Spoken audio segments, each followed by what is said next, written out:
Abdii qophee waan irra ciisuun qabu, waan nyaatuun qabu, waan uffatuun qabu. Akka jedhe gabaabaatti sitti himu. Doktortichi tokko Ismaa'il Moomaan jedhanii ministeera aadaa fi turizimii keessatti qaadhimame. Abdii qophee ministeera aadaa fi turizimii keessatti qaadhimame xalayaan wahii barreeffamteef. Xalayaa barreeffamnaanii xalayaa barreeffamteef kana ilaalee Qananii Cubbuu jedhe. Qananii Cubbuu jalan daddabu. Biyyaaf biyyee ta'u maqaan koo waaraa ulfinaan galmaa'ee seenaan kollee tura. Raayyaa itti deemee achumaanii abbaatee walli sirriitti fakkaata wallee kana.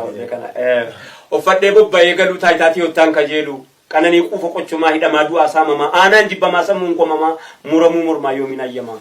Biyyaaf dhimma sabaaf hin falmaa. Egaa Aadamaaruun mugaalaa akkuma akkatti jira gaabeeta gaafa sana. Walumaan jiraannaa Abdii qophee. Usmayyoo isin keessa jira gaafa. Usmayyoo. Hawwisoo bilisummaa. Hawwisoo isin keessa jira. Suutee baarentoo. Usmayyoo hanga mootii. Wajjumaan jiraannaa. Baantuma san keessa. Wallee inni baase sana hunda yeedaloo wal gargaarreetuma baafna. Bokkuma takkatti. Eebbisaa jalaa kan qabe ana. Waan inni oginni geerarsa godhu.